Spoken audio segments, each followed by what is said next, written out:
स्नान का तो पूरा फल तभी है जब बाल भीगने चाहिए, डुबकी लगा करके पानी ऊपर से निकल जावे। बड़ा अद्भुत वर्णन है। ऐसी गंगा है जो तीनों देवताओं के पास में। जब गंगा को पात्र में लेके चलते हो तब आपका रूप ब्रह्मा का रूप होता है। जब आप निला रहे होते हो भगवान को गंगा जल से, आप विष्णु के रूप में, क्योंकि भगवान नारायण महादेव को रोजाना गंगा जल से स्नान कराते हैं और एक कमल का फूल, भगवान नारायण महादेव को रोज कमल का फूल चढ़ाते हैं। ग्रंथ में तो ये लिखा है कि 1000 फूल चढ़ाते हैं नारायण महादेव को, कमल के फूल 1000 फूल। इसी से महापुराण में आगे कोटि रुद्र संहिता में वर्णन है। माइक खोलो भाई। तो एक दिन भगवान शंकर को लगा कि थोड़ी भक्त की परीक्षा कर लें। शंकर जी परीक्षा के लिए उतारू हो गए और भगवान ने एक कमल का फूल उसमें से उठा लिया। अब नारायण चढ़ा रहे थे तो लास्ट में वो एक फूल कम पड़ गया। भगवान ने देखा कि ये फूल कहाँ चला गया, ये तो मेरा संकल्प खंडित हो रहा है, अब कहाँ जाऊं। तो भगवान को लगा कि मेरी आंखें भी कमल जैसी ही हैं, साधुओं ने बहुत बार कहा है मुझसे, तो क्यों नहीं संकल्प की पूर्ति के लिए मैं अपनी एक आंख महादेव के ऊपर चढ़ा दूं। ऐसा आप मत कर बैठना। हाँ, तो भगवान नारायण ने जैसे ही आंख निकालने के लिए हाथ आगे के लिए बढ़ाया और उसी समय पिंडी फाड़ कर भगवान महादेव प्रकट हो गए।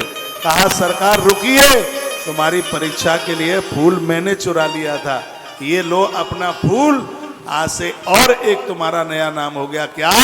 लोग तुमको कमल नयन के नाम से जानेंगे। कमल के लिए तुमने अपना नयन निकालने की कोशिश करी, आज से तुम्हारा नाम कमल नयन होगा। नारायण को ये नाम कमल नयन है, ये भगवान शंकर ने ही तो। राम जी ने तो गंगा जल चढ़ाते, नारायण गंगा जल से भगवान महादेव की पूजा करते हैं। बाल्टी में थोड़ा गंगा जल डालिए, तीर्थ जल से जल का दोष समाप्त हो जाता है, कपूर डालने से जल का दोष समाप्त हो जाता है। ताजी पानी मिल जाए ठीक है, ना मिले तो बासा पानी भी पूजा के प्रयोग में लिया गया है। बासे पानी में थोड़ा गंगा जल डाल दें, थोड़ा सा कपूर डाल दें, उसमें जल का दोष समाप्त हो जाता है। पूजा करते समय जिस समय आप अपने आसन पर जब आप जल डालते हैं, पृथ्वी को वंदन प्रणाम करते हैं, यदि उस स्थान पर किसी ने कभी लेट बाथरूम भी किया होगा तो जमीन का दोष उसी समय समाप्त हो जाता है जिस समय आप अपने आसन के नीचे पानी छोड़ देते हैं। पृथ्वी त्वा धृतालोके, धरती माता को वंदन प्रणाम करके फिर ही तो आसन लगा के पूजा में फिर बैठते हैं। उस जमीन का, उस स्थान का दोष समाप्त हो जाता है। तो बड़ा अच्छा वर्णन देखो, कितना सुंदर लिखा है। शिवरात्रि ऋतुख्याता तिथिरेशा मम प्रिया। ये शिवरात्रि तो कल निकल गई है, लेकिन भगवान शंकर जी ने जो अद्भुत बातें कही हैं, कहा कि वो मेरे अपने परम हो जाते हैं, जो मेरा उत्सव मनाते हैं, मेरी शिव महारात्रि मनाते हैं। भगवान बोले मेरे निमित्त दान करते हैं। सौनक ने सूत जी महाराज को पूछा, आप बताएं शंकर जी कौन से दान से प्रसन्न होते हैं? महादेव। महादेव कैसे करे देवता? अन्नदानस्य विज्ञेयं भूर्लोके परजन्मनि। ये कुछ बातें लिख लोगे तो आपके काम में आ जाएंगी। एवं सतेभ्यो विप्रेभ्यो भानुवारे ददन्नर सहस्रवर्षमारोग्यम सर्वलोके समश्नते। हाँ, आनंद हो गया। इसमें वर्णन किया गया है जो रविवार के दिन 100 ब्राह्मणों को भोजन कराता है वह कभी रोगी होकर मौत को प्राप्त नहीं होता। ये शिव पुराण में लिखा हुआ है। रविवार के दिन सूर्य देवता का दिन है, जो रविवार के दिन स्पष्ट लिखा है अन्नदानस्य विज्ञेय भूर्लोका परजन्मनि अन्न दत्त्वा शतं वर्ष आरोग्यादिमसुन्नते। सहस्रवर्षम आरोग्यम सर्वलोके समनुष्यता एवं सतेभ्यो विप्रेभ्यो भानुवारे तदन्नरा। भानुवार कहते हैं रविवार को, इतवार को। उस दिन यदि 100 ब्राह्मणों को भोजन करा दिया जावे तो व्यक्ति बीमार होकर मौत को प्राप्त नहीं होगा। ऐसा सूत महाराज सोनक्षियों के माध्यम से हमें और आपको बता रहे हैं, वर्णन कर दिया गया। सोमवार आदि वारों में अन्नदान के फल की महिमा बताई गई। अन्नदान करने से मनुष्य को दूसरे जन्म में उसे पुनः भूलोक की प्राप्ति होती है, वो भूत प्रेत नहीं बनता। ये उपवास इसलिए तो किया जाता है, जिस दिन आपने रोटी छोड़ी है उस दिन का अन्न गरीबों के, जरूरतमंद लोगों के काम में आ जाए। उपवास की प्रथा इसलिए ग्रंथों में बताई। आपके भाग्य की 2 रोटी तो खा लेते होंगे एक दिन में, नहीं खा पाते? हाँ, ज्यादा बोल दिया है। आप तो खाते ही कहाँ हैं, बस सूंघ लेते हैं देवताओं की तरह। मैं तो कहूंगा कि 2 रोटी आप खाते हैं, व्रत वाले दिन 2 रोटी आपने छोड़ दी। एक उदाहरण के तौर पर उसका 1.5 गुना हिसाब लगा लो पूरे साल का। ग्रंथों में तो ये लिखा है कि आपकी बॉडी का जितना वजन है हर साल उतना अन्न जरूरतमंद लोगों के काम में पहुंचना ही चाहिए, उनके पेट में पहुंचे। आपको मालूम है तुलादान करने से रोग नहीं पनपते, आरोग्यता मिल जाती है, जीवन मिल जाता है। ये तुलादान की महिमा है हमारे ग्रंथों में, जिसकी बड़ी महिमा का वर्णन किया गया। यहाँ इस ग्रंथ में भी उसके लिए बड़ी सुंदर सुंदर बातें कही गई हैं। कहा गया है कि जो लोग अन्नदान करते हैं भूलोक की अगले जन्म में भी उनको प्राप्ति होती है।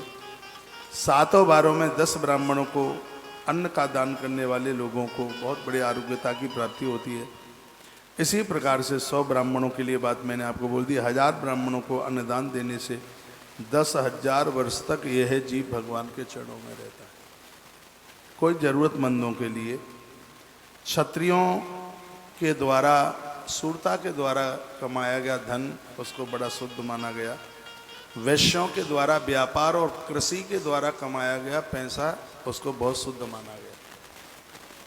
कभी आपके मन में, कारोबारी लोगों सुनो, कभी आपके मन में ऐसी बात ना आवे अरे हमने तो धंधा करके पैसा कमाया है, बिजनेस व्यापार करके पैसा कमाया है, पता नहीं भगवान इसको स्वीकार करेगा कि नहीं करेगा।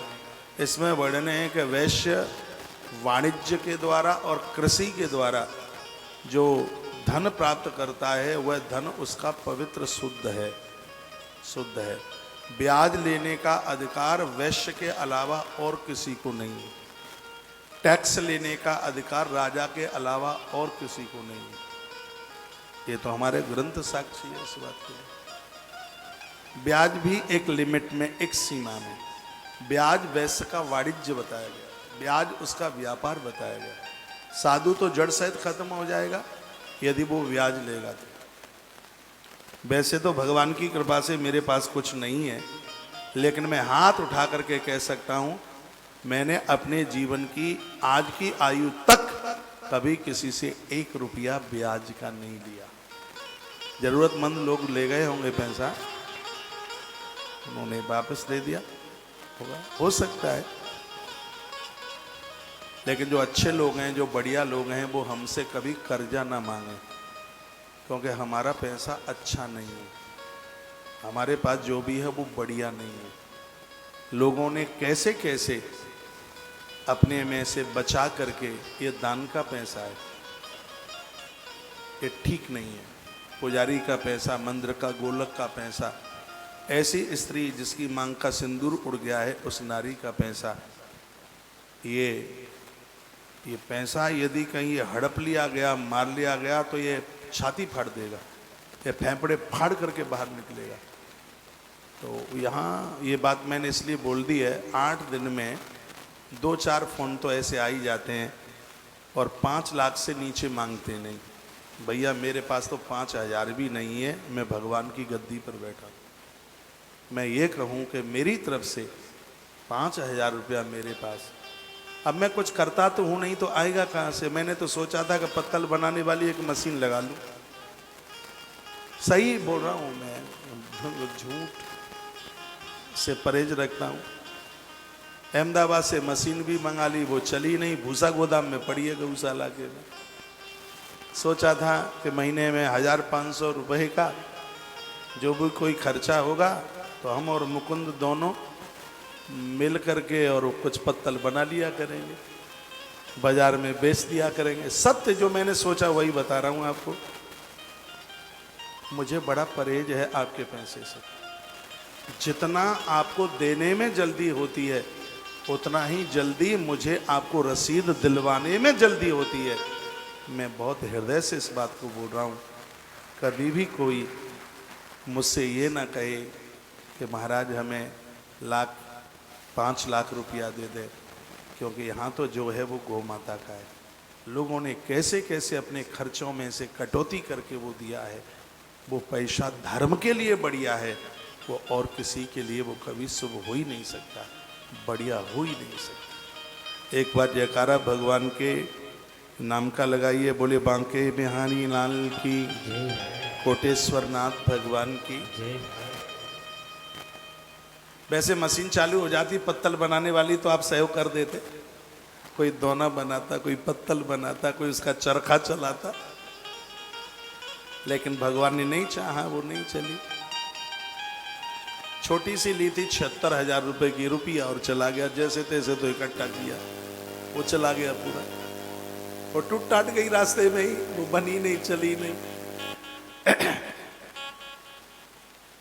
ये मैं आपको इस बात के लिए भी स्वस्थ करूंगा, इस देश में कहीं आपने मुझ जैसे आदमी के सामने जो भी कुछ रख दिया होगा, सौगंध भगवान की, वो भगवान के ही काम में लगा होगा, उसके लिए कहीं कोई दूसरी जगह नहीं। मुझ जैसे लोग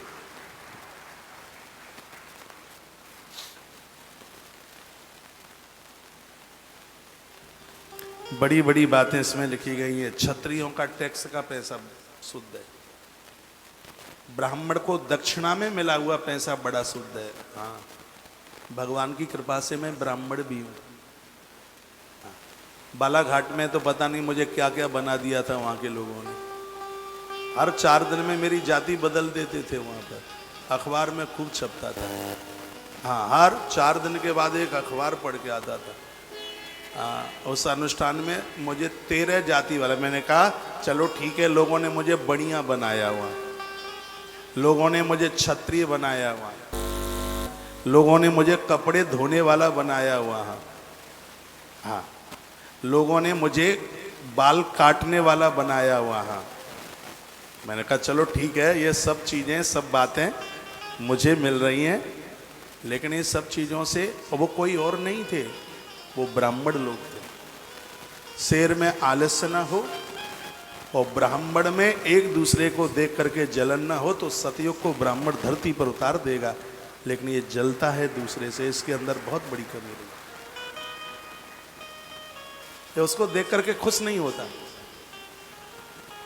मैं ब्राह्मण की बुराई नहीं कर रहा हूँ, मैं ब्राह्मण की पूजा करता हूँ, मैं उसे वंदन करता हूँ, मैं ब्राह्मण बच्चों के चरण छूता हूँ, इनके अंदर मैं ईश्वर का दर्शन करता हूँ। मेरा जन्म ब्राह्मण के घर में हुआ है, लेकिन ये मुझे कष्ट होता है, मुझे जहर 5 बार दिया गया, लेकिन भगवान की कृपा से मैं जिंदा हूँ। मुझ जैसा आदमी स्वप्न में भी कभी किसी का कुछ नहीं बिगाड़ता, स्वप्न में भी सोच भी नहीं सकता, बिगाड़ना तो बहुत होता है, लेकिन नहीं हजम होता,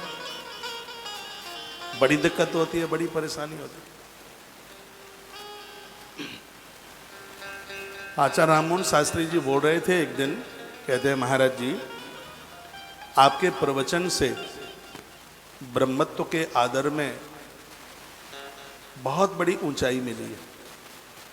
मैं नजफगढ़ में था, दिल्ली में एक जगह पड़ती है नजफगढ़, एक दिन का प्रोग्राम था वहाँ, कौन सा था, ऋषियों का विज्ञान था, क्या था, ऐसा कुछ था, वो मेरी बहन बता रही है, ऋषियों का विज्ञान। तो वहाँ मैं एक मंदिर में गया था, 2-3 मंदिर में गया, एक खाटू श्याम मंदिर में गया, एक मंदिर में और गया था। तो हाँ, और एक बुलंदशहर में भी एक पुजारी जी बोले महाराज जी, मंदिरों में लोग आते ऊंट की तरह मुंह उठा करके चले जाते, लेकिन हम कुछ समय पहले से देख रहे हैं कि वो परिक्रमा लगाते हैं, पुजारी जी को प्रणाम करते हैं, कहते हैं टीका लगा दो, पाम छूते हैं, दक्षिणा देते हैं। हमसे नहीं रहा गया और हमने पूछ लिया कि पहले तो तुम कभी प्रणाम करते ही नहीं थे और आजकल तुम नीचे झुक करके प्रणाम करते हो। ये बात हमारी समझ में नहीं आई। तो उन्होंने कहा कि हमने कौशिक महाराज की कथा में सुना है, जो मंदिर के पुजारी को प्रणाम नहीं करता उसको मंदिर दर्शन करने का कोई फल नहीं है। ये मुझे पुजारी जी ने बात। लेकिन भाग्यहीन वो लोग हैं जो पुजारियों को नौकर मान लेते हैं। घर की सब्जी बज्जी मंगाएंगे पुजारियों से, पता नहीं वो पुजारी लोग भी कैसे हैं, लंपू चंपू। उनके बच्चों को स्कूल छोड़ने के लिए जाएंगे, वो तो अध्यक्ष है, मंदिर का प्रधान है, जाना पड़ेगा। अरे पुजारी को पुजारी के हिसाब से समझो, वो बाप दादाओं का नौकर नहीं है।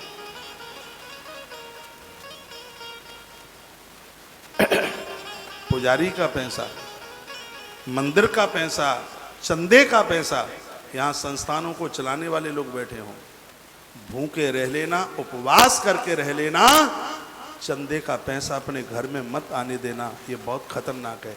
ये फेफड़े फाड़ देगा, ये खत्म कर देगा आपके पैसे से। मुझे इतना भय है जितना कि अच्छे ब्राह्मण को शराब की दुकान से भय है, बढ़िया ब्राह्मण को जितना शराब की दुकान से भय, बिजली के तार से जितना भय है समझदार व्यक्ति को, मुझे आपके धन से उतना भय, अपने लिए, खुद के लिए। और इन सेवा कार्यों के लिए तो आपका धन साक्षात धर्म का प्रतीक है,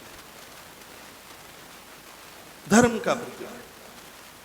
तो हम जैसे लोगों को तो कभी ब्याज खानी ही नहीं चाहिए। उनके पास इतना पैसा होना ही नहीं चाहिए तो पैसा ब्याज पर जा, होना ही नहीं चाहिए। बड़ी सुंदर सुंदर बात कही। क्षत्रियों पर टैक्स का पैसा, वैश्य के पास व्यापार का पैसा, ब्राह्मण के पास दक्षिणा का पैसा, दान का नहीं दक्षिणा का, दोनों में अंतर है। आप मेरे माथे पर तिलक कर देते हो, घर में बुला करके मत्था टेक के दे देते हो, उसके ऊपर मेरा अधिकार है। यहाँ जो भी कुछ चढ़ा गया, आरती पूजा में जो चढ़ाया, उसके ऊपर मेरा अधिकार नहीं है, वो ग्रंथ का है।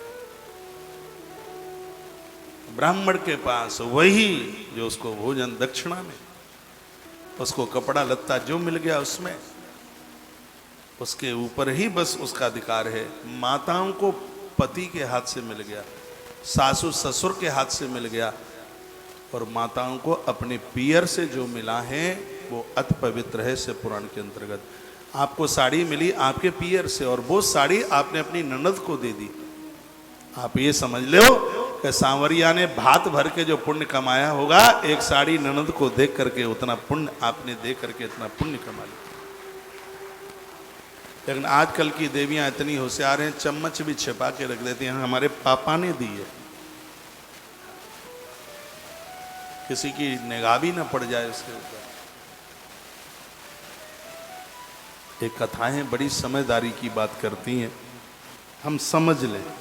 स्त्री नाम धर्मार्थ नाम द्रव्यम पैतृकम भर्तकम, तथा लिखा है उसको माँ बाबूजी के द्वारा, पति के द्वारा, सासू ससुर के द्वारा जो मिला है वह उसके लिए बहुत शुभ है। गवादी नाम द्वादशा नाम चैत्रादिश यथाक्रम, ग्वारियों को गैया की सेवा करते हुए उसको जो पगार मिली है उसके लिए बहुत ज्यादा शुभ है।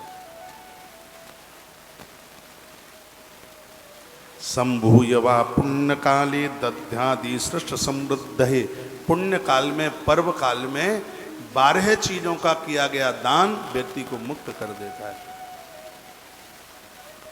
से पुराण में वर्णन है, भगवान कृपा करे ये 12 चीजों का दान करने का सौभाग्य पुण्य आपको प्राप्त हो जाए। ये आप लिख लें, जब कभी मन हो, जहाँ हो तहाँ हो, ये कर लेना अपने जीवन काल में। इस 12 दान, इसको अति दान में कहा गया, इस 12 दान के बिना दुनिया छोड़ के मन जाना। श्लोक बोल रहा हूं, फिर तो मेरी बात मानी जाएगी। वर्तमान के कथावाचकों में सबसे ज्यादा श्लोक बोलता हूं, छाती ठोक के कह रहा हूं, अभिमान से नहीं, बिल्कुल निराभिमान से। संस्कृत हो सकता है उतनी आपकी समझ में ना आती होगी, लेकिन मैं उसका जब व्याख्यान करता हूं, श्लोक बोल करके कोई बात कहता हूं, तो नीचे से लगता है ये बात पक्की कही जा रही है, इसमें मिलावट नहीं है बिल्कुल। आप ये संस्कृत के श्लोक सुनने में बोर तो नहीं होते हैं? हा? अरे होते हो तो गर्दन यूं करो, नहीं होते तो यूं करो। बोर होते हो तो ना सुनाऊं फिर। कथाओं का आनंद संस्कृत में है, ये देव भाषा है। ये तो दूध में केसर समझ लो बिल्कुल एकदम। कितना सुंदर, एक ही श्लोक में 12 दान बता दिया। गो भूतिल हिरण्याज्रवासो धान्य गुणानि च रौप्यम लवण कुस्मांडम कन्या द्वादशकम तथा गौदाना धत्त गब्बेन गोमयोनोपकारिणा धन धान्याधाश्रतानां दुरितानां निवारिणा। 12 दानों में सबसे पहला दान है जिसका वर्णन किया है गौ भूत तिल हिरण्या। सबसे पहला है गोदान। गौ माता के दान को बहुत बड़ा दान बताया। आप बेटी के विवाह में 50 लाख रुपया खर्च करते हैं, यदि बेटी के विवाह में कन्यादान में गोदान नहीं किया तो कन्यादान की पूर्णता नहीं है, नहीं है, नहीं। माता पिता का इतना लिया है, पूर्वजों का इतना लिया है, बच्चे उस ऋण से तब उऋण होते हैं जब वो माँ बाबूजी के लिए गोदान कर देते हैं। यदि कोई व्यक्ति किसी को गोद रूप गया हो, गोद जानते हैं आप? हाँ? मान लिया जाए मामा जी को कोई संतान नहीं थी, वो हमारी मम्मी से मांग के ले गए, वहाँ तो गोत्र भी जाकर के बदल गया। मामा नाना नानी इनकी जो संपदा किसी भी प्रकार को इससे किसी को जो भी कोई मिली है, तो भैया उस धन का दोष तब समाप्त होगा जब उसका कुछ भाग गौसदन में, देवालयों में, अनाथों की सेवा में लगे। नहीं तो ये पैसा बड़ा खतरनाक बताया गया है, ये बिल्कुल भी ठीक नहीं है ये। इसलिए तो कृष्ण इतने समझदार निकले, बड़ा रोए। वो क्या नाम था उनका, वो मथुरा के राजा जो जेल में डाल दिए गए थे, क्या नाम था उनका? उग्रसेन। उग्रसेन जी भारी रोए, कहने लगे कन्हैया लाला तुम ही गद्दी के मालिक बन जाओ। कृष्ण ने कहा नाना जी तुम्हारी अमानत तुम्हारे ही लिए समर्पित हो, हम तो भूखे रह लेंगे लेकिन हमें थिर की संपदा नहीं चाहिए हमें। और भगवान ने नहीं स्वीकार किया, राम जी ने नहीं किया। और इन कथाओं को पढ़ते पढ़ते भैया हमने भी स्वीकार नहीं किया। हमें भी 100-100 बीघा में आश्रम मिले, बाबा जी मरासू धरे, सुबह शाम कल परसों अदरसों मरने वाले का सिग्नेचर करा लो, ये तुम्हारा, इसके महंत तुम। मैंने कहा तुम मरो भले ही अपनी राजी से, लेकिन लोग यही कहेंगे कि ये इसने मार डाला संपत्ति के लिए। इसलिए हम तो पेड़ लगा करके छाया लेंगे। बड़ी बड़ी इस जीवन में ये सब चीजें मिली, कहीं कुछ भी नहीं, बिल्कुल भी।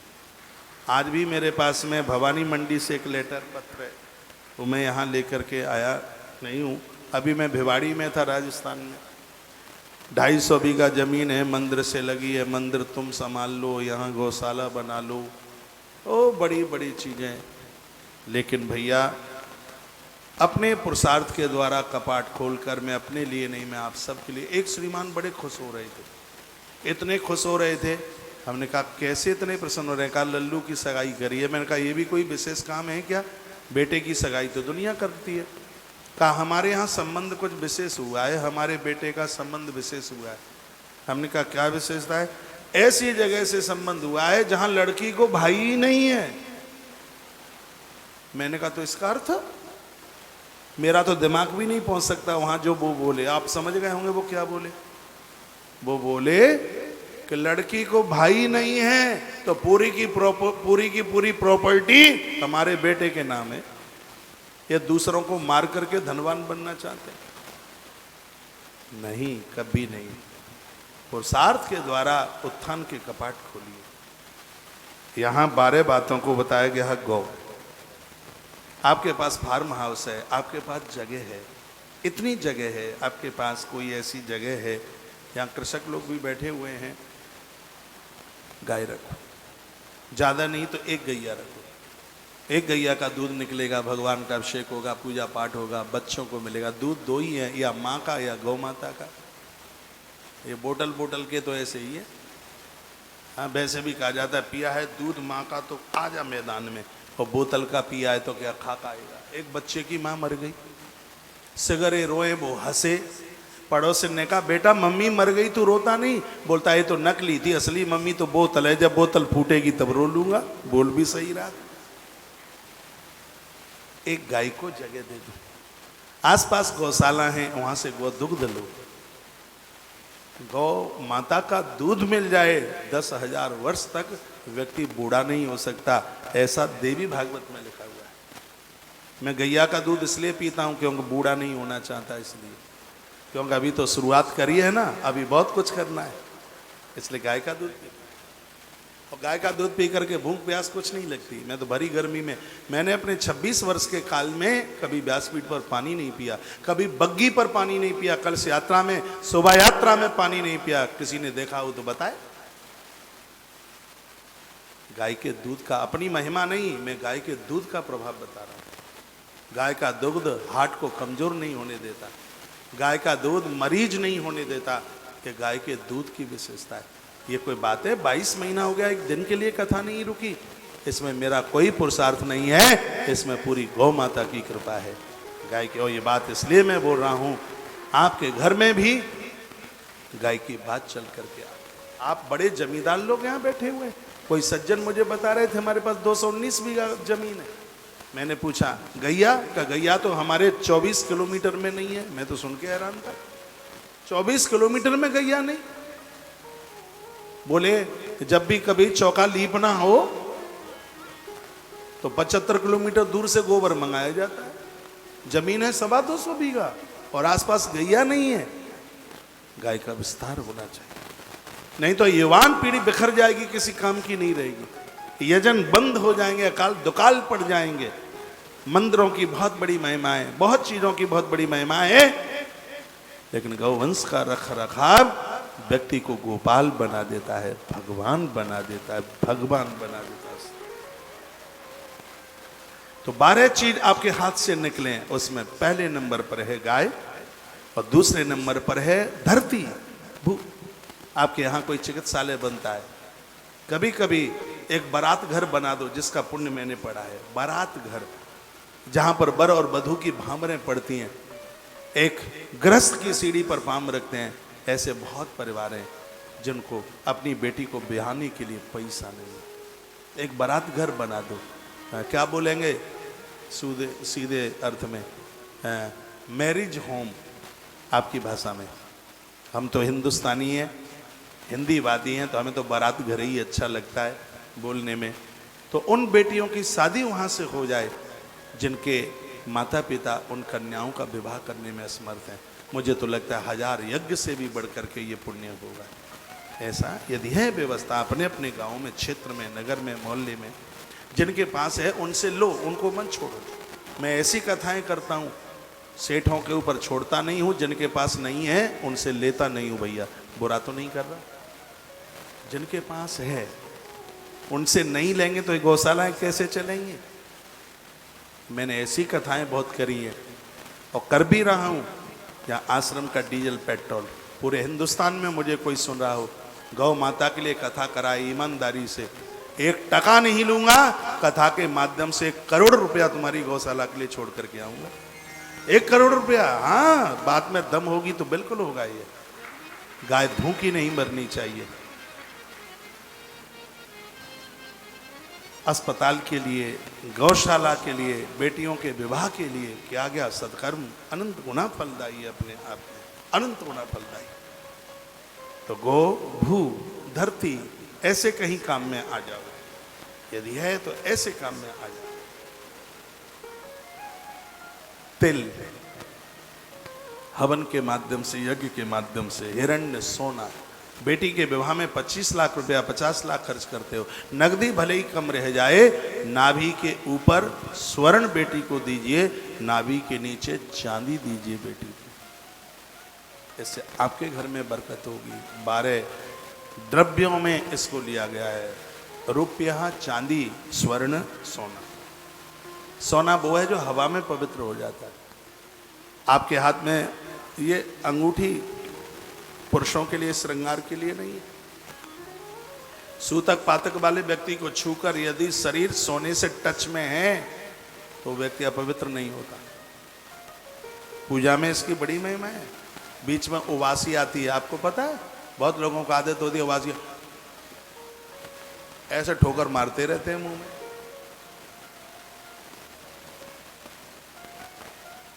उसके लिए पंचपात्र।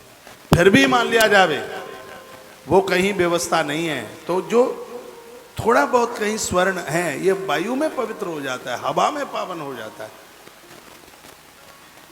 जिस यजमान के हाथ में सोने की अंगूठी है उसको कुशा की मुद्रा पहनाने की जरूरत नहीं पड़ती।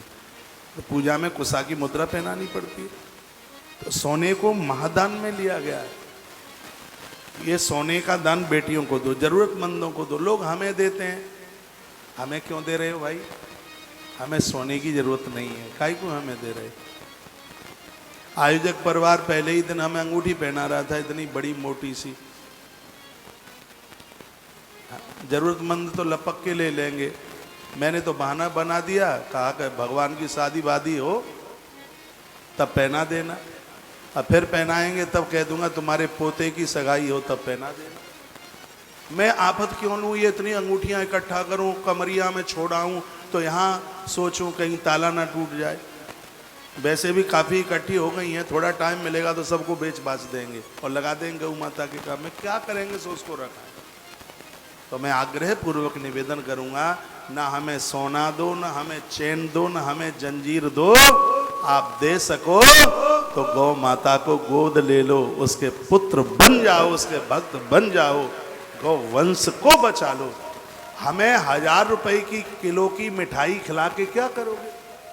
एक हमारी दीदी थैला भर के लेके आई है सामान, और दुनिया भर का ये सामान, ये पता नहीं काय काय के लड़ुआ, इतने सुंदर सुंदर गलीचा, इतने सुंदर सुंदर और पता नहीं क्या क्या। हमने कहा ये हम यही लटकाते रहेंगे, कहाँ इनको? एक ठेला आया वृंदावन से भर के तो लाखों रुपया उसमें खर्चा, ये और ये सब लटकाए लटकाए घूमो। हमारा तो 2 कपड़ों में चलने वाला काम है। मैं तो हाथ जोड़ के प्रार्थना करना चाहूँगा, मैं अभिमान के साथ बिल्कुल भी नहीं कह रहा, भगवान की व्यासपीठ पर बैठा हूँ। धन वहाँ खर्च करो जहाँ धन का सदुपयोग हो रहा हो। तुम ये सब चीज़ें हमें दे दोगे, ये नंबर बनाने के लिए मैं नहीं कह रहा हूँ। जो चीज़ दी जावे वो प्रयोग में आनी चाहिए। तुम मेरी अंगूठी में पहना दोगे, मैं कमरिया में ले जाके पटक दूंगा, तुम्हें क्या मिलेगा? ठंडन। तुम्हें क्या मिलेगा? ठंडन पाल मदन गोपाल। सोना चांदी दो अपनी बेटी को, सोना दो अपने दामाद को। यहाँ बैठे हुए दामाद बड़े खुश हो रहे होंगे, कह रहे होंगे महाराज के लिए ताली बजाओ।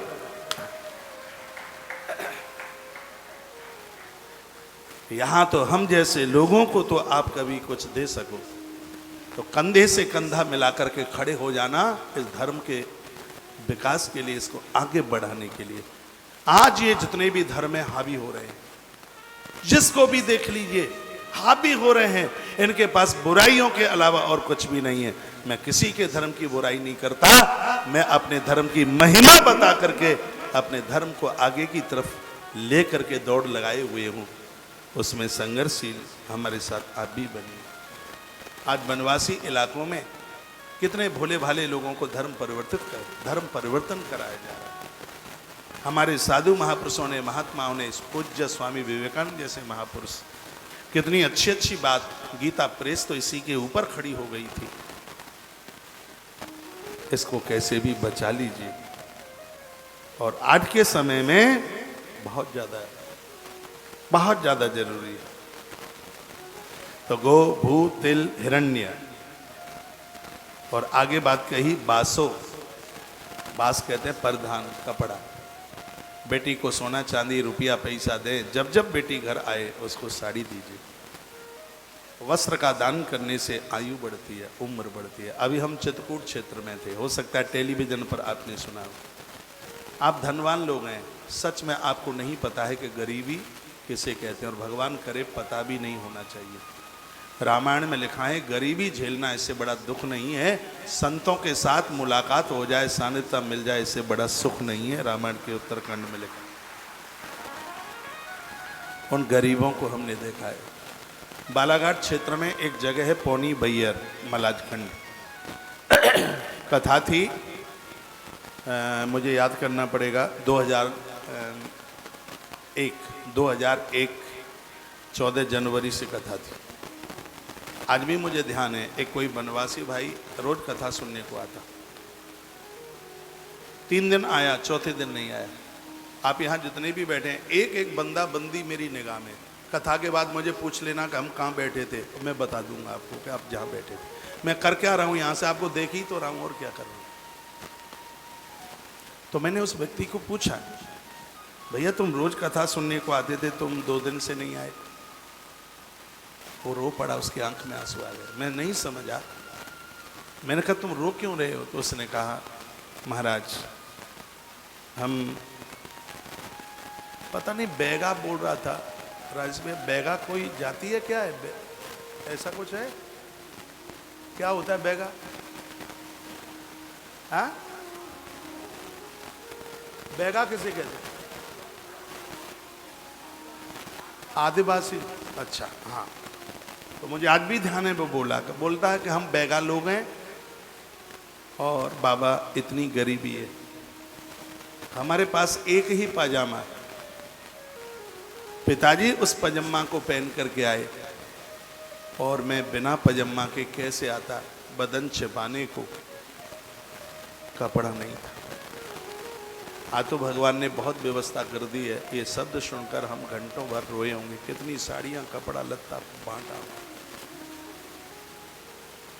ईश्वर ने आपको आपकी जरूरत से ज्यादा दिया। आपके घर में झाड़ू पोंछा लगाने वाली आती है, उसकी बेटी पर 2 साड़ी आप उसकी बेटी के विवाह में आप दे देते हैं, कि हम लोगों को आप दे देंगे, उससे भी ज्यादा पुण्य, उससे ज्यादा, बहुत ज्यादा पुण्य जरूरतमंद के आप काम में आ जाते हैं।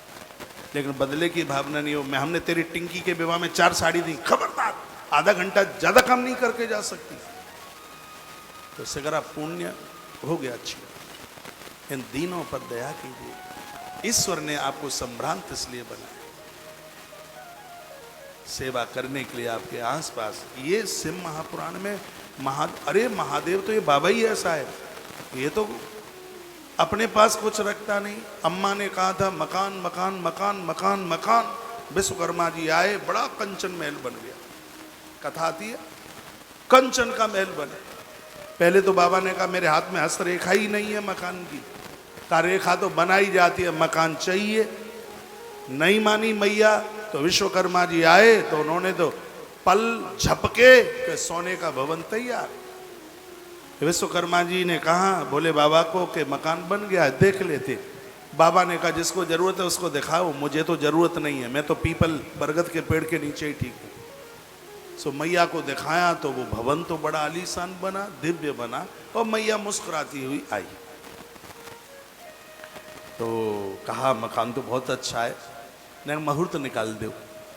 और अब हमसे नहीं पेड़ के नीचे रहा जाता, हम तो नए कंचन महल में ही जाएंगे। तो ब्रह्मा जी को बुलाया, मुहूर्त निकलवा दिया उसका। का अब कोई पंडित चाहिए इसके गृह प्रवेश के लिए। तो उस जमाने में रावण बड़ा विद्वान था, रावण को बुलाया गया। रावण बड़े बड़े मंत्र पढ़े, गृह प्रवेश पूरा हुआ। बिना दक्षिणा की पूजा लगती नहीं। तो भोले बाबा तो जानते ही हैं कि मांगेगा क्या। वो क्या गुरु है जो चेले के हृदय की ना समझे। हाँ, फिर काय का गुरु जो चेले के हृदय में क्या चल रहा है उसको ना समझ पाए। चेले लोग बड़े होशियार बनते हैं, कहते हैं इनको कुछ नहीं पता, माथे पर लिखा क्या है और हृदय में चल क्या रहा है ये उस गुरु को पता होता है। साधक है, तपस्वी है, उसको पता होता है। तो शंकर तो भांप गए कि मंत्र कहीं जा रहा है और इसकी सोच कहीं जा रही है। तो शंकर जी ने कहा बोलिए क्या चाहिए तुम्हें, दक्षिणा ले लो नहीं तो पूजा का हमें कुछ नहीं मिलेगा। रावण ने कहा ठीक है ठीक है ठीक है ठीक है। सो कैसे ठीक है, मांग लो तुम्हें क्या चाहिए। कहा दे दोगे, अरे बिल्कुल दे देंगे, क्यों नहीं दे देंगे। तो त्रवाचा भरो। महादेव ने कहा दूंगा दूंगा, तीसरी बार कहा कि दूंगा। तो रावण ने कहा कि सोने के मकान का तुम क्या करोगे, दक्षिणा के रूप में इसको हमें दे दो। शंकर जी ने कहा दिया, और पार्वती को कहा देख हस्तरेखा, इसमें मकान है ही नहीं। महाशंकर, ऐसा महादेव जो लुटाता है। महादेव ने कहा कमी तो नहीं रह गई, पार्वती मैया बहुत सुंदर, ये तो कामी था, बेकारी था। कहता मकान तो मिल गया, इसमें रहने वाली भी तो चाहिए। का क्या चाहते हो गौरा का, तुम क्या करोगे, इसे हमें दे दो। भोलेनाथ ने कहा चल ये भी दिया। आप रुपया पैसा दे दोगे, घरवाली थोड़ी दे दोगे उठा के, लेकिन महा महादेव तालीम शंकर के लिए घरवाली, लेकिन ऐसा आप ना करना। वो तो महादेव है, वो महादेव है, वो परमात्मा है, वो ईश्वर है। इस शंकर के लिए जितने भी शब्द ढूंढ के लाए जाएं उनकी विशेषता में कम पड़ेंगे। वो तो भगवान नारायण सामने चल करके आए थे और उन्होंने ये कह दिया था कि जिसको तू लेके आया है वो पार्वती नहीं, ये पार्वती की दासी है। रावण छोड़ के गया। माँ जगदम्बा ने कहा मैंने ये महल बड़े मन से बनवाया था और तूने एक रात भी नहीं रहने दिया। सुन दस्कंदर, तेरे भवन को जला करके मैं ही राख करूंगी, ये मैं वचनबद्ध होती हूँ। रावण ने कहा देख लेंगे, पर वो मकान भवन लेके वो लंका वही तो है सोने की। अब निशाचर का बड़ा अतिक्रमण बढ़ रहा था, तो शंकर जी एक दिन तैयारी कर रहे थे। मैया ने पूछा कि बहुत बड़ी तैयारी में लगे हो, कहीं जा रहे हो क्या? शंकर जी ने कहा हम मृत्यु लोक जा रहे हैं थोड़े लंबे समय के लिए। क्यों क्यों क्यों क्यों जा रहे हो? परमात्मा नारायण अवतार लेंगे और मैं उनकी सेवा में पहुंचूंगा, इसलिए मैं जा रहा हूं। पार्वती मैया ने कहा हम आपके बिना नहीं रह सकते, हमें संग लेके चलो। तो भोलेनाथ ने कहा हम तो बंदर बनेंगे, हम तुम्हें कहाँ लटकाए लटकाए घूमेंगे। तो पार्वती मैया बोली तुम बंदर बनोगे तो अपनी पूंछ हमें बना लेना, लेकिन हमें संग लेके जाना। तब से बताया जाता है कि पत्नी पति की पूंछ होती है, पत्नी पति की पूंछ। बंदर की पूंछ और मर्द की मूंछ, दोनों का बड़ा कमाल है। मर्द को मूंछ ना हो और बंदर को पूंछ ना हो, पूंछ। तो हमें अपनी पूंछ बना लेना। शंकर जी राजी हो गए। हनुमान, महादेव हनुमान बने और हनुमान जी की जो पूंछ है वो भगवती जगदम्बा बनी। इसलिए लंका को हनुमान जी ने थोड़े ही जलाया, लंका को हनुमान जी की पूंछ ने जला करके राख कर दिया, क्योंकि वो रावण ले गया था जबरदस्ती से। एक बार जयकारा बोलो भक्तु वत्सल भगवान की।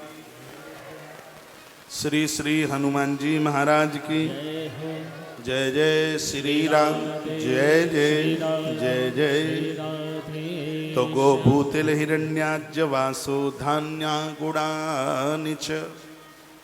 गैया, धरती, तिल, सोना, चांदी और वस्त्र, अन्न, गुड़, नमक, राम रस विशेष दानों में से है। कुसमांड, कुसमांड कहते हैं पेठा। एकादशी को पेठा खाया करो, उसका बहुत बड़ा महत्व है। लवड़, नमक, कन्या द्वादशकम तथा 12वां दान है कन्या का दान, बेटी का दान। ये इस ग्रंथ में स्वयं एक मैसेज में लिख के आया है कि हे मर्दों सुन लो, पतियों सुन लो, हम तुम्हारी पूंछ हैं। मैसेज में लिख के आ गया। हमारे बिना तुम बंडे बंडे ही दिखोगे। सही लिखा है, बिल्कुल बंडे ही बंडे दिखेंगे।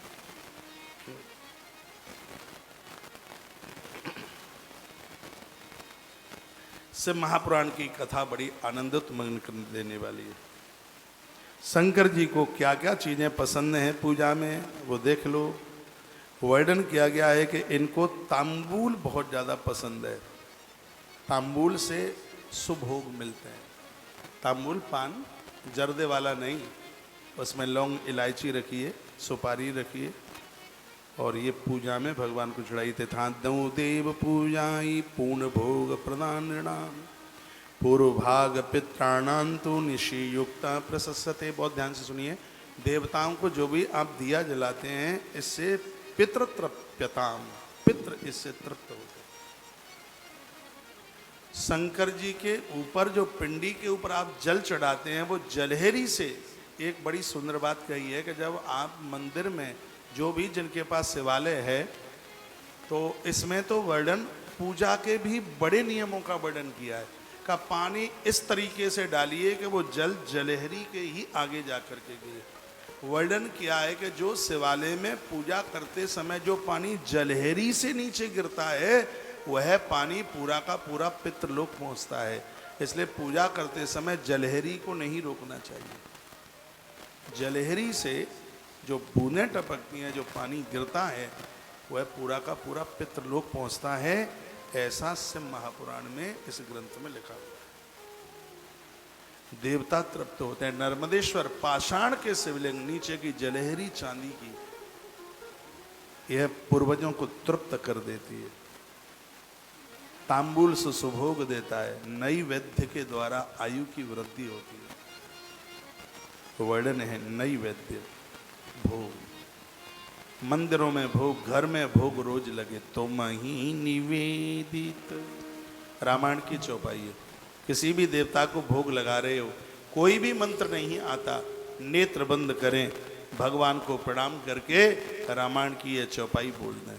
तुम ही निवेदित भोजन करही, तुम ही निवेदित भोजन करही, प्रभु प्रसाद पट भूषण धरही, प्रभु प्रसाद पट भूषण धरही, तुम ही निवेदित भोजन करही, तुम ही निवेदित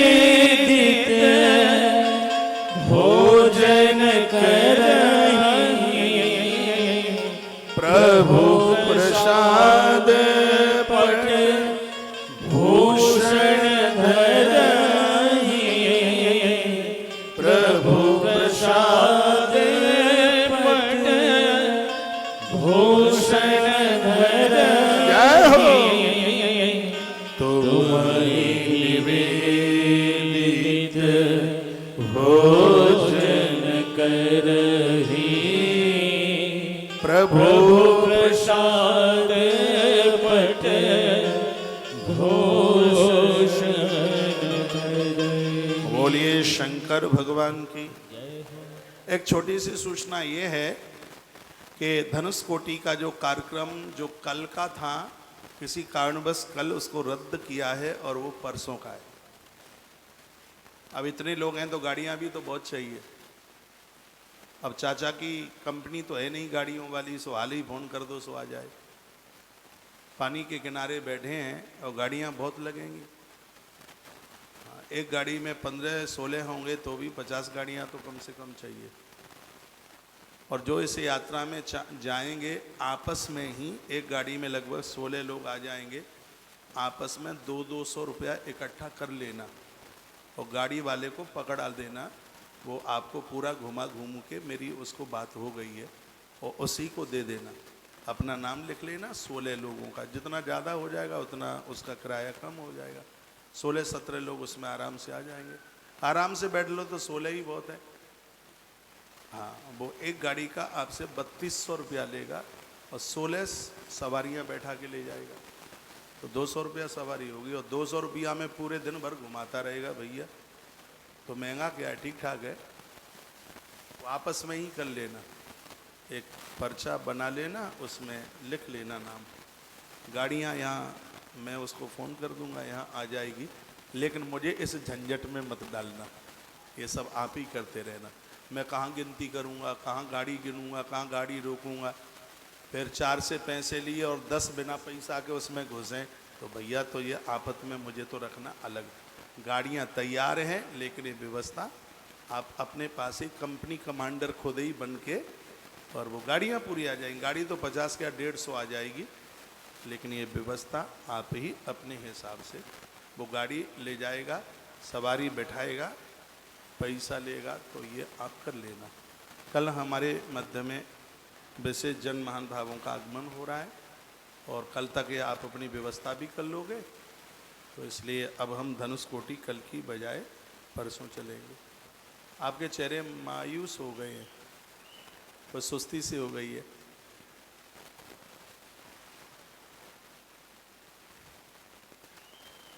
अब गाड़ियां बहुत चाहिए, अभी तो आपको सबको इकट्ठा भी तो करना पड़ेगा, और ये मेरे बस का काम नहीं है, बहुत कठिन काम है ये। मैंने उस आदमी को कहा भैया 200 रुपये हमारी सवारी से तुम ही ले लेना। वो कहता है मेरे बस का काम नहीं है। मैंने कहा तुम्हारे बस का काम नहीं है तो मैं कौन सा कंडक्टर हूँ जो मेरे बस का काम है। तो गाड़ियाँ तो हो जाएंगी उपलब्ध, लेकिन व्यवस्था इसमें आप ऐसा भी कर सकते हो, अपनी अपनी गाड़ी 4-5 लोग एक गाड़ी में आ जाते हैं, टवेरा बवेरा मिल जाती हैं 2200-2300 रुपया में, 4 लोग 5 लोग उसमें आ जाते हैं। तो ऐसे भी आप अपनी अपनी गाड़ी कर सकते हैं। अब आश्रम तो यहाँ है नहीं, आश्रम हो तो आश्रम की जितनी गाड़ियाँ हैं वो सब लगा दो भैया, चलो चलो, बिना डीजल के चलो कलकत्ता, बिना डीजल के चलो कलकत्ता। वो तो आश्रम में चलो कलकत्ता क्या है, तो यहाँ तो संभव है नहीं। तो कल की कथा भी कुछ ऐसी है, तो कल सुबह की कथा में भी पूरी हाजिरी लगी।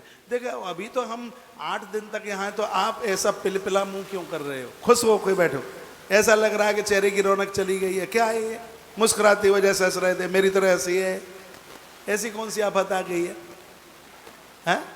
अभी एक दिन रामनाथ भी चलेंगे, सब पूरे जयकारे लगाते हुए, और क्या बोलते हुए बोल बम, हाँ पूरा धावा बोल देंगे। वहाँ चलेंगे ना, एक दिन चलेंगे। अभी 1 आध दिन में ये सब भीड़ भाड़ कम हो जाएगी।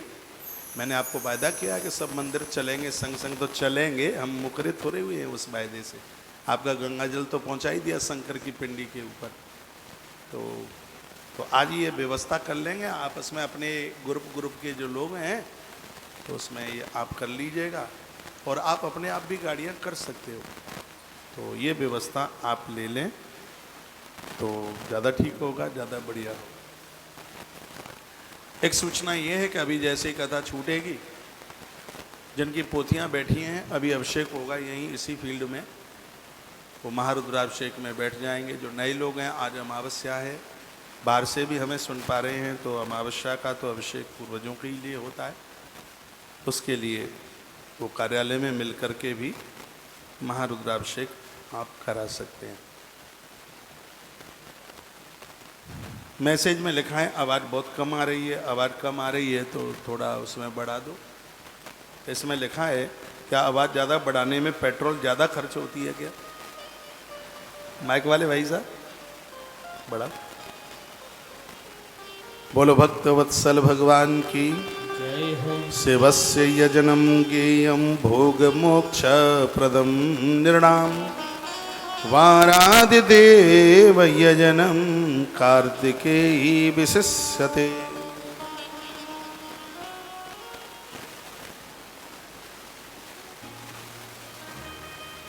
आप में ऐसा कोई महानुभाव है जो बस की कंडक्टरी कर लेता हो? हाथ उठाओ। कोई है श्रीमान ऐसा? गाड़ियों में सबको बिठा दे, गाड़ियां गिन ले, 14 की जगह पे 4 ही बैठ के ना चले जाएं, ऐसा कोई है महानुभाव? हाथ उठाओ। मुझे तो दिख नहीं रहा है यहाँ से, कोई नहीं है। जब तुम नहीं कर सकते तो मैं कैसे कर लूंगा फिर? एक मैया हाथ उठा रही है, इसी को जमा करा देना सब। ये हाथ उठा रही है, इसी को जमा कराना। खड़ी हो जा माता। हाँ, ये सबकी लिस्ट बना देगी, ये करेगी। ठीक है, गाड़ियां हम उपलब्ध करा देंगे। 2 माताएं, पुरुषों ने क्या चूड़ियां पहन रखी हैं? हैं? आप में से 2 एक आध पुरुष। अभी मैं 7 बजे के बाद आपको मिलूंगा।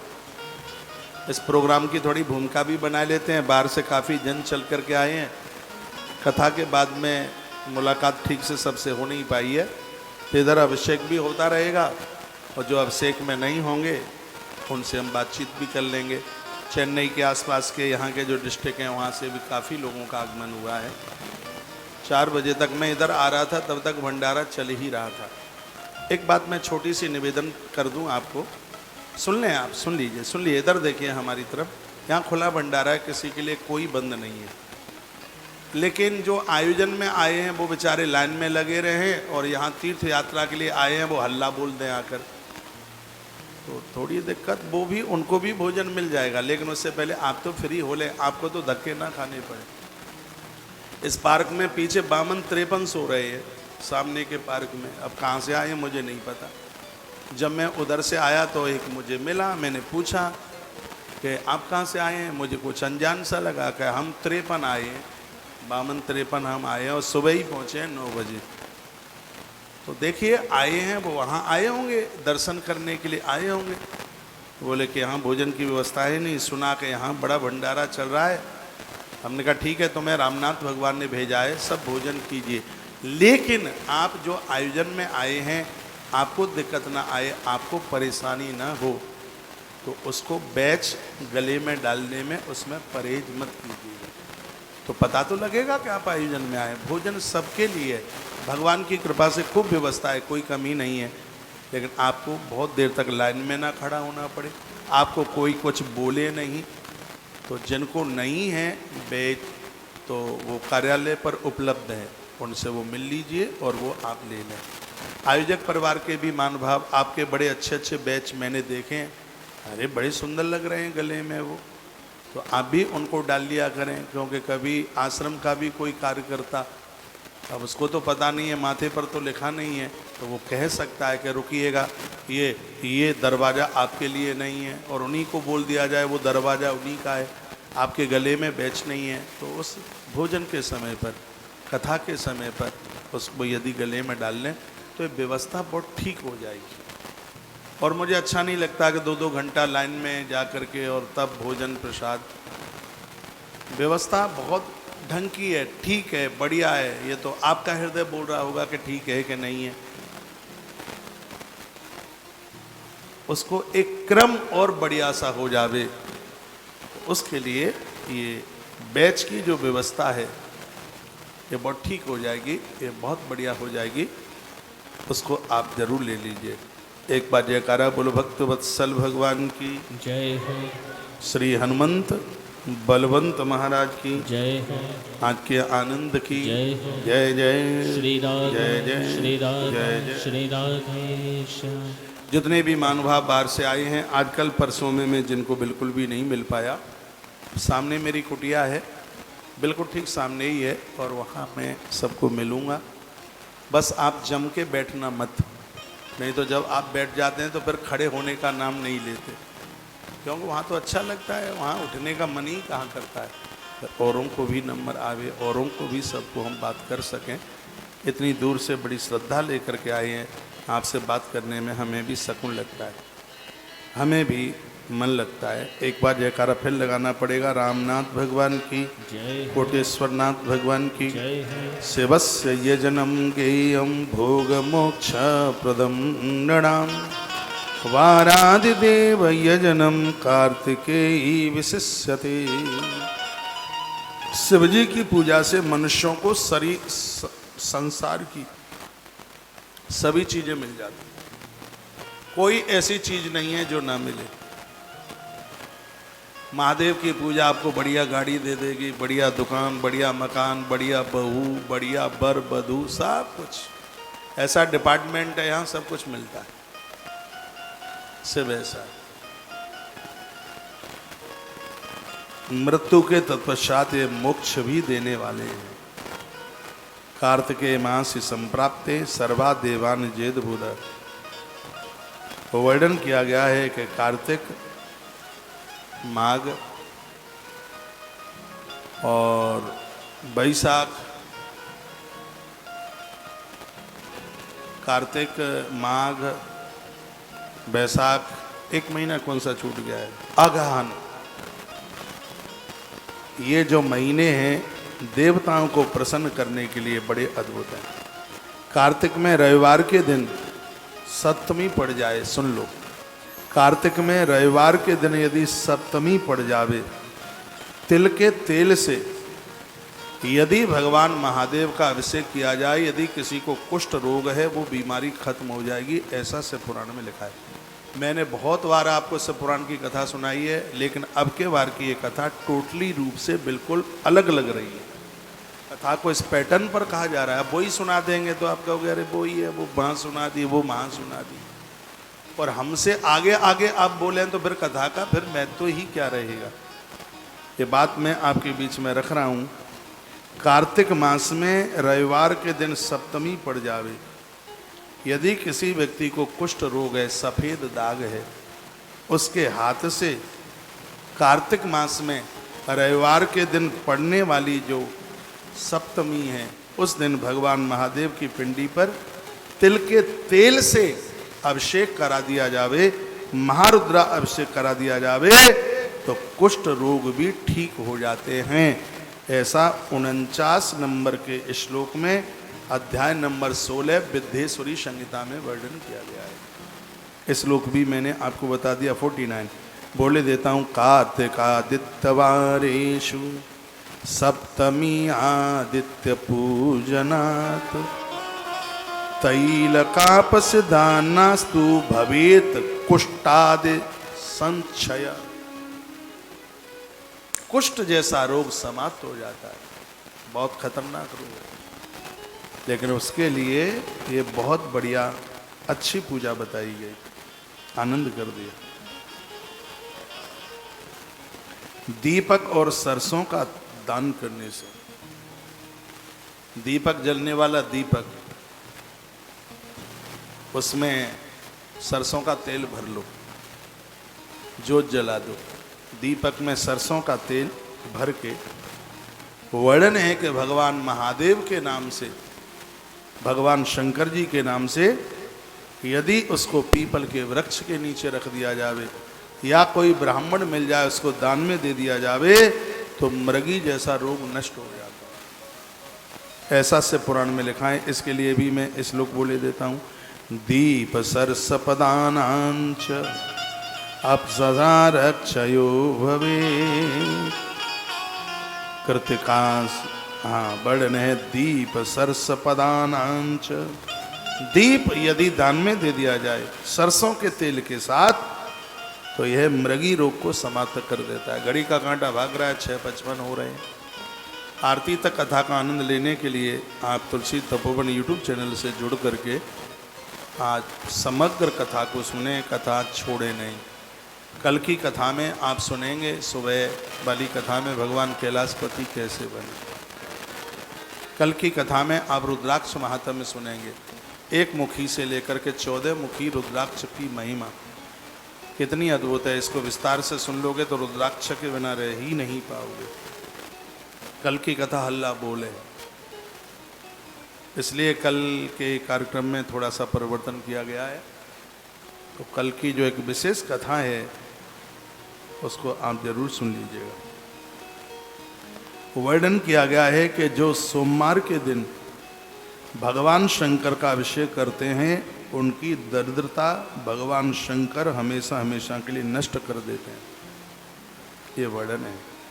सोमवार के दिन कृतिका सोमवारेषु शिवस्य जनम नृणाम। ये आप जरूर लिख लें। जिनका पैसा बाजार में मारा जा रहा है, पैसा वापस नहीं आ पा रहा, इसमें वर्णन है कि सोमवार के दिन कृतिका नक्षत्र पड़ जाए। आजकल कैलेंडरों में नक्षत्रों के बारे में बताया जाता है।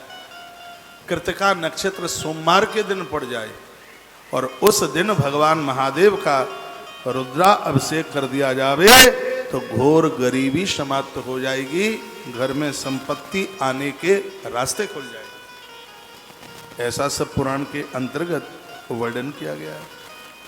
अद्भुत बात कही गई है। कृतिका नक्षत्र युक्त मंगलवार को यदि कृतिका नक्षत्र पड़ जाए, मंगलवार को कृतिका नक्षत्र पड़ जाए मंगलवार को, और उस नक्षत्र में यदि किसी मंदिर में घंटा दान कर दिया जावे तो वर्णन है कि वाक सिद्धि हो जाएगी, वाणी सिद्ध हो जाएगी। लेकिन नक्षत्र कभी कभी आते। कृतिका भौमवारेषु वर्णन कर दिया गया। एक बार में फिर मैं आपको निवेदन करूंगा, 6:57 हो रही हैं, थोड़ी सी मिनट में आपको ये और लूँगा क्योंकि प्रसंग बीच में है। अब कोई नौका डाले हो और बीच धार में कह दे उतरो उतरो उतरो उतरो उतरो उतरो उतरो उतरो तो ठीक नहीं है। तो नाव तो किनारे पर लगनी चाहिए। तो आज की कथा अभी किनारे पर नहीं लगी है, थोड़ा बीच में 5-7 मिनट ले लें, ठीक है? ले लें, बताओ, नहीं तो जैसे वो ओंकारा। हाँ, बनी बनाई मिलेंगी, चकाचक से दोनों हाथ उठा रहे, ले लो 1 घंटा पूरा।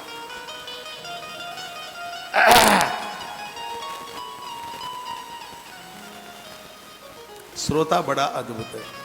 नहीं तो प्राय हमने तीर्थों की कथा में देखा है, कथा चलती रहती है, लोग घूमते रहते हैं।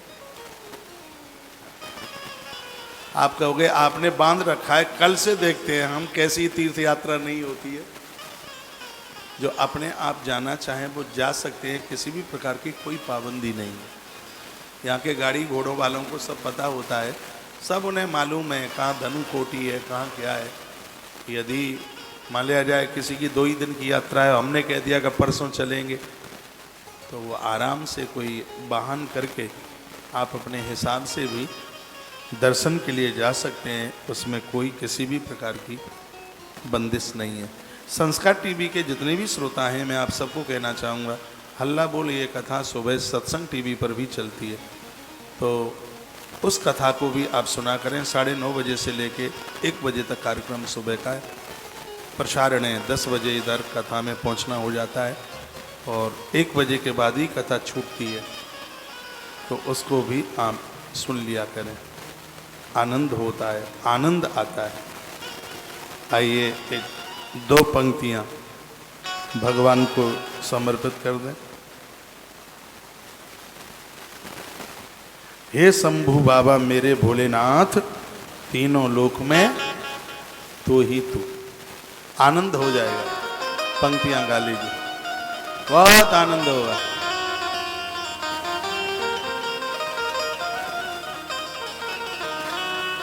हरि बोल।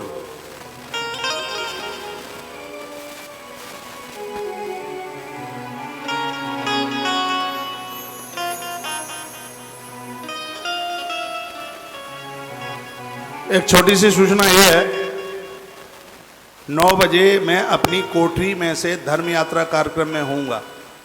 जगह छोटी है, किसी को वहाँ बैठने को जगह नहीं है। आप अपने अपने मोबाइल में आज की विशेष धर्म यात्रा जरूर देखिए। तुलसी मंजरी यूट्यूब चैनल पर लाइव टेलीकास्ट, तुलसी मंजरी यूट्यूब चैनल, तुलसी तपोवन यूट्यूब चैनल पर, जिसमें तमाम प्रश्नों का समाधान होता है। जहाँ भी आप रुके हैं वहाँ ठीक 9 बजे धर्म यात्रा कार्यक्रम अपने अपने मोबाइल पर आप जरूर सुनिएगा। आइए, हे शंभु बाबा मेरे भोलेनाथ, तीनों लोक में तो ही तू। जग का स्वामी है तू, अंतर्यामी है तू, मेरे जीवन की अनमित कहानी है तू। जग का स्वामी है तू, अंतर्यामी है तू, मेरे जीवन की अनमित कहानी है तू। तेरी शक्ति अपार, मेरा पावन है द्वार, तेरी पूजा मेरा जीवन आधार। भूल तेरे चरणों की लेकर जीवन को साकार किया।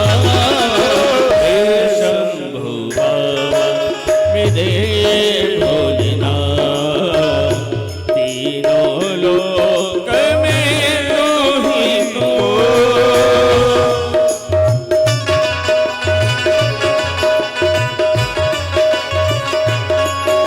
हरि बोल।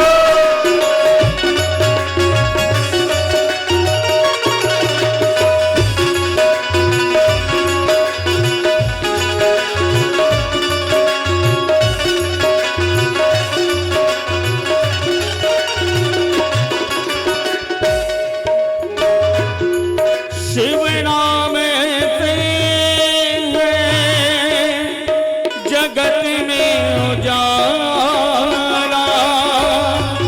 शिव भक्तों के है मन में शिवाला। हे शंभु बाबा मेरे भोलेनाथ, तीनों लोक में तू ही तू। श्रद्धा सुमन मेरा मन बेल पत्री, जीवन भी अर्पण कर दो। हे शंभु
जिंदगी भर करो तेरी आराधना, मन है कामना कुछ में और जानो ना, जिंदगी भर करो तेरी आराधना, सुख की पहचान दे तू मुझे ज्ञान दे, प्रेम सबसे करो ऐसा वरदान दे, तूने दिया निर्बल को भी बल, अज्ञानी को ज्ञान दिया, हे शंभो बाबा मेरे भोलेनाथ, तीनों लोक में तू ही तो, हे शंभो बाबा मेरे भोलेनाथ, तीनों लोक में तू ही तो, श्रद्धा सुमन मेरा मन बेलपत्री, जीवन भी अर्पण कर दो, हे शंभो बाबा मेरे भोलेनाथ, तीनों लोक में तू ही तो।